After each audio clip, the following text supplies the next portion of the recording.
जय हिंद all of you. MPPSC mains 2019 की वीडियो लेक्चर की सीरीज़ में आप सभी का एक बार फिर से स्वागत है। आज के इस वीडियो से हम शुरुआत करने वाले हैं ऐसे टॉपिक्स पर डिस्कशन जो कि 20 वर्ड सीरीज़ में ऑलरेडी पूछे जा चुके हैं और आगे भी इनके पूछे जाने की संभावना है। आज के इस वीडियो में चंपारण सत्याग्रह से जुड़े हुए एक ऐसे व्यक्ति के बारे में बात करेंगे जिनकी वजह से महात्मा गांधी जी इस आंदोलन से जुड़े थे और भारत में उन्हें एक नई पहचान भी मिली थी। ये व्यक्ति हैं राजकुमार शुक्ल जी। जानेंगे इनके सारे फैक्ट्स जो कि आपके एग्ज़ाम के लिए काफ़ी इंपॉर्टेंट है। लेकिन उससे पहले यदि आप हमसे फेसबुक या यूट्यूब से जुड़ना चाहते हैं तो आपको टाइप करना होगा सिद्धार्थ यादव एजुकेशन। इसके अलावा टेलीग्राम ऐप से जुड़ने के लिए आपको टाइप करना होगा सिद्धार्थ_यादव_एजुकेशन। सबसे पहले चंपारण कहाँ पर है वो देख लीजिए। तो ये है भारत, और भारत के पूर्वी दिशा की तरफ जाने पर आपको दिखाई देगा यहाँ पर बिहार में उत्तर पश्चिम दिशा में जब आप जाकर देखेंगे तो यहाँ पर दिखाई देगा आपको पश्चिम चंपारण और यहाँ पर पूर्व चंपारण। यही चंपारण क्षेत्र है जहाँ पर ये सत्याग्रह की नींव डली थी और यहाँ पर प्रमुख स्थल है बेतिया।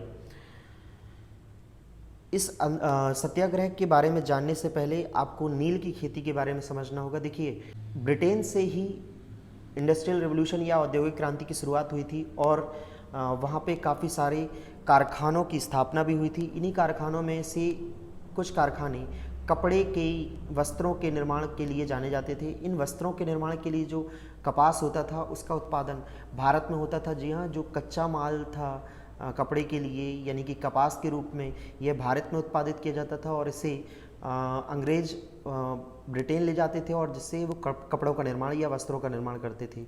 इन वस्त्रों की रंगाई के लिए नील यानी कि किसी रंग की आवश्यकता होती थी जिसके लिए ये नील का उपयोग करते थे। जैसे जैसे समय बीत रहा था वैसे वैसे कपड़ों की वस्त्रों की मांगों में वृद्धि हो रही थी, डिमांड बढ़ रही थी, जिसकी वजह से कपास के उत्पादन और नील के उत्पादन में वृद्धि हुई। इस वजह से जो नील की खेती होती थी इसके लिए दो व्यवस्थाएं अपनाई गईं। एक तो निज खेती होती थी और एक होती थी रैयती व्यवस्था। निज खेती मतलब कि जो अंग्रेज बागान मालिक थे या निलह थे ये खुद से ही नील का उत्पादन किया करते थे, लेकिन लागत यानी कि कॉस्ट ज़्यादा लगने के कारण इन्हें काफ़ी नुकसान होता था, जिसकी वजह से इन्होंने दूसरी व्यवस्था अपनाई हुई थी जो कि थी रैयती व्यवस्था। रैयती व्यवस्था क्या थी? रैयत मतलब होता था किसान। ये किसानों को अपनी ज़मीन के कुछ भाग में नील की खेती उत्पादित करने के लिए उनसे एग्रीमेंट या अनुबंध करते थे, जिसके अंतर्गत इन्हें ऋण भी दिया जाता था और ये ऋण जो दिया जाता था वो नील के उत्पादन के लिए होता था। जब नील की फसल तैयार हो जाती थी तो ये बागान मालिकों को बेचकर अपना ऋण चुका दिया करते थे, लेकिन इससे किसानों को कोई खास लाभ नहीं होता था। लेकिन उस समय अंग्रेज शासन था जिसकी वजह से मजबूर होकर इन्हें नील की खेती करनी ही पड़ती थी। इसी खेती के अंतर्गत एक पद्धति का उपयोग किया जाता था, तिनकटिया पद्धति। हालांकि इससे पहले पंचकटिया पद्धति भी थी, लेकिन उसके बारे में हम आज नहीं जानेंगे। आज हम जानेंगे तिनकटिया पद्धति। तिनकटिया पद्धति के अंतर्गत जो अंग्रेज बागान मालिक होते थे या जो निलह होते थे वो किसानों की जो खेती होती थी उसके 3/20वें भाग में नील की खेती करने के लिए उनसे एग्रीमेंट यानी कि अनुबंध करते थे और इस पद्धति को ही तिनकटिया पद्धति कहा जाता था। अब हुआ ये कि 19वीं सदी के जो अंत समय तक रासायनिक रंग थे उनकी उत्पत्ति हो चुकी थी और इन रासायनिक रंगों यानी कि केमिकल जो कलर थे इनसे आसानी से रंगाई हो जाती थी वस्त्रों में और काफ़ी अच्छा कहना चाहिए रिस्पांस मिल रहा था केमिकल कलर यानी कि रासायनिक रंगों का उपयोग करके। तो इस वजह से जो नील की मांग थी या नील की जो डिमांड थी वह कम होने लगी और एक समय ऐसा आया कि जो अंग्रेज बागान मालिक थे उन्हें अपने नील के कारखाने बंद करने पड़े। अब जब वो नील के कारखाने बंद हो गए तो जो किसानों के द्वारा उत्पादित की गई नील थी वह भी उन्होंने नहीं खरीदी, जिसकी वजह से जो किसानों के ऊपर ऋण चढ़ा हुआ था वह उतर नहीं पा रहा था। इस चीज़ को अलग करने के लिए उन्होंने जो अंग्रेज बागान मालिक थे या निलह थे उनसे कहा कि आप इस जो एग्रीमेंट है या अनुबंध है इसे समाप्त कर दीजिए, जिसकी वजह से जो ज़मीन है उसमें हम अन्य फसलों को उपजा सकें, उत्पादित कर सकें। लेकिन अंग्रेज बागान मालिकों ने उनके सामने एक शर्त रखी कि उन्हें इस अनुबंध से निकलने के लिए उन्हें लगान देना होगा, जिसका यहाँ पर विद्रोह चालू हो गया और इसी विद्रोह की शुरुआत गांधी जी के आने से एक दशक पहले ही हो चुकी थी। 1907 से 8 के दशक में वहाँ पर जो शेख गुलाब, राजकुमार शुक्ल, हरवंश सहाय, पीर मोहम्मद मुनिश, संत राउत, डोमराज सिंह, राधुमल मारवाड़ी जैसे लोग थे, इन्होंने काफ़ी तेज़ी से यहाँ पर विद्रोह किया और एक समय ऐसा आया कि इन्होंने उन बागान मालिकों को बहुत ही ज़्यादा बेहाल कर दिया था, जिसकी वजह से परेशान होकर उनके ऊपर काफ़ी केस हुए और उन किसानों को जेल भी जाना पड़ा। लेकिन ऐसा नहीं था कि ये जो घटना थी इसे कोई जान नहीं रहा था, इसे सभी जान रहे थे। और इसके पीछे पीर मोहम्मद मुनिस को सबसे ज़्यादा जाना जाता है, क्योंकि ये एक पत्रकार थे और इन्होंने अपने अखबार प्रताप की सहायता से इस घटना को पूरे भारत में हर एक व्यक्ति तक पहुंचाया था।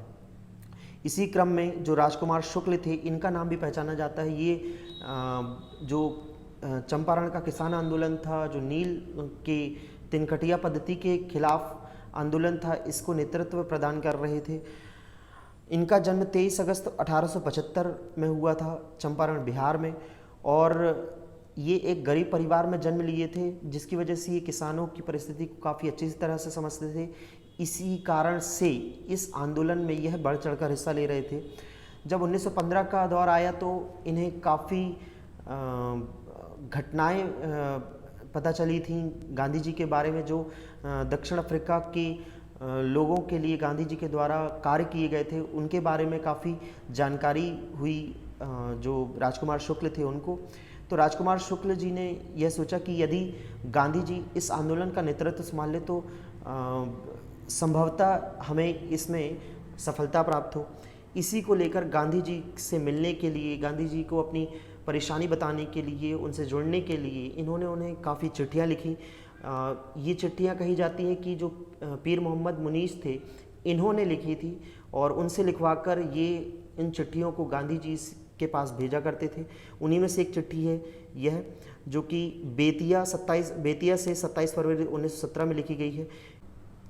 इस चिट्ठी में दक्षिण अफ्रीका के लोगों के साथ राजकुमार शुक्ल ने चंपारण के किसानों की तुलना भी की है और उन्होंने गांधी जी से आग्रह किया है कि इन अत्याचारों के खिलाफ आवाज़ उठाने के लिए वो इनका साथ दें और एक बार चंपारण जरूर आएँ और इनकी स्थिति के बारे में पता करें। चूँकि लखनऊ अधिवेशन में ऑलरेडी मिल चुके थे जो राजकुमार शुक्ल हैं वह, तो उसका भी वर्णन इन्होंने इसमें किया है। जो कि लखनऊ अधिवेशन था कांग्रेस का, उसमें गांधी जी से मिले भी थे राजकुमार शुक्ल। इन सब के बारे में इस चिट्ठी में जानकारी दी गई है। इस चिट्ठी के बाद भी ये बार बार गांधी जी से मिलने के लिए पहुंचते थे। ये चिट्ठी से पहले भी कई सारी चिट्ठियां भेज चुके थे। जब इनके पास पैसे नहीं होते थे तो ये चंदा लेकर या उधार लेकर गांधी जी से मिलने जाया करते थे। गांधी जी अगर किसी अन्य काम में व्यस्त थे तो उनसे मिलने के लिए घंटों ये इंतज़ार किया करते थे। गांधी जी ने अपनी आत्मकथा माय एक्सपेरिमेंट विद ट्रुथ में भी राजकुमार शुक्ल के बारे में एक वर्णन दिया है। इस वर्णन को भी आप जाकर वहाँ पर देख सकते हैं। जब गांधी जी लखनऊ अधिवेशन में राजकुमार शुक्ल से मिलने के बाद, उनकी परिस्थितियों को जानने के बाद चंपारण पहुँचते हैं और चंपारण सत्याग्रह का नेतृत्व संभालते हैं, तो इसका पता प्रशासन को लगने के साथ ही प्रशासन इन्हें गांव छोड़कर जाने के लिए मजबूर करता है, जिसके बाद गांधी जी वहां पर सत्याग्रह करने की धमकी देते हैं। इस धमकी के मिलने पर जो प्रशासन है वह डर जाता है, क्योंकि गांधी जी की जो सत्याग्रह की घटनाएं थी वह पहले भी सुनी जा चुकी थी, जिसकी वजह से वह प्रशासन यहाँ पीछे हट जाता है। आप ऐसा कह सकते हो कि जो सत्याग्रह का प्रयोग था वह गांधी जी के द्वारा भारत में पहली बार चंपारण में ही किया गया था। गांधी जी के जो साथ गए थे वो थे राजेंद्र प्रसाद, ब्रजकिशोर, महादेव देसाई, नरहरि पारिक, जेबी कृपलानी जैसे लोग। गांधीज राइज टू पावर जो पुस्तक है जो जूडिथ ब्राउन ने लिखी हुई है, इन्होंने अपनी पुस्तक में राजेंद्र प्रसाद, एस.एन. सिन्हा और जेबी कृपलानी को सब कॉन्ट्रैक्टर्स भी कहा है। ये सारे फैक्ट्स ना सिर्फ मेंस के लिए बल्कि प्रीलिम्स के लिए भी काफ़ी ज़रूरी हो जाते हैं। कभी आपसे क्वेश्चन पूछा जा सकता है कि चंपारण आंदोलन में इनमें से कौन से व्यक्ति गांधी जी के साथ थे या नहीं थे, तो इनको आप प्रीलिम्स के हिसाब से भी तैयार करते चलिएगा। अब होता ये है कि चंपारण आंदोलन में इतने सारे व्यक्तियों की एकजुटता होने पर इनकी एकजुटता देखते हुए इस किसान आंदोलन को ना बढ़ाते हुए सरकार ने जुलाई 1917 में एक आयोग स्थापित किया, जिसमें सदस्य के रूप में गांधी जी को भी शामिल किया गया था। और इस आयोग ने तिनकटिया पद्धति को समाप्त करने की बात कही और साथ ही जो इनके द्वारा लगान वसूला गया था उस लगान का 25% भाग भी वापस कर दिया गया था इस आयोग के द्वारा। इस तरह इस आंदोलन में सफलता मिलने पर रविन्द्रनाथ टैगोर ने कुशल नेतृत्व के लिए गांधी जी को महात्मा की उपाधि दी थी। तो इस तरह यदि देखा जाए तो राजकुमार शुक्ल जी के द्वारा गांधी जी को एक नई पहचान दिलाने के लिए, एक नया नाम दिलवाने के लिए, क्योंकि ये नाम आज भी हम सबसे ज़्यादा उपयोग करते हैं, हम उन्हें मोहनलाल करमचंद गांधी जी से ज़्यादा महात्मा गांधी ज़्यादा कहते हैं। तो एक तरह से देखा जाए तो ये नया नाम चंपारण सत्याग्रह के तहत राजकुमार शुक्ल के द्वारा ही इन्हें प्राप्त हुआ, या एक भूमिका निभाई थी इस नाम मिलने के कारण। तो काफ़ी अच्छा व्यक्तित्व रहा है राजकुमार शुक्ल जी का। 1919 के जो रॉलेट एक्ट के विरोध में भी इन्होंने काफ़ी सारे काम किए हैं देश के लिए। अंततः 20 मई 1929 में मोतिहारी बिहार में इनकी मृत्यु हो गई। 18 दिसंबर 2018 में जो राज्य मंत्री है मनोज सिन्हा, इनके द्वारा नई दिल्ली में राजकुमार शुक्ल की स्मृति में एक डाक टिकट भी जारी किया गया था। ये आप एक रीसेंट फैक्ट जोड़ सकते हैं। 2017 में ही चंपारण सत्याग्रह के 100 वर्ष पूरे हुए और इस तरह राजकुमार शुक्ल जी के द्वारा जो किए गए कार्य हैं इनको आप काफ़ी अच्छे से यहाँ पर नोट डाउन करके लिख सकते हैं। मैं जितने भी वीडियोस बनाता हूँ इन वीडियोस को आप नोट डाउन ज़रूर कीजिए, क्योंकि सिर्फ वीडियो देख लेने से कुछ नहीं होता है। इन वीडियोस के द्वारा जो आपके पास फैक्ट्स आ रहे हैं, जो आपके पास मटेरियल आ रहा है, इसको आप अपने पास नोट डाउन करिए। देखिए काफ़ी सारे बच्चों के डाउट्स भी होते हैं कि मैं यहाँ पर प्रॉपर एक आंसर राइटिंग के तहत क्यों नहीं बताता हूँ। तो यह बात समझिए आप कि आपके पास यदि वही मटेरियल होगा जो कि मैं आपको फिक्स करके दूंगा कि मैंने लाइन टू लाइन जो आपको बातें लिख के दी हैं, यदि आप उसी का उपयोग करेंगे तो सिर्फ आप नहीं और भी कई सारे लोग करेंगे।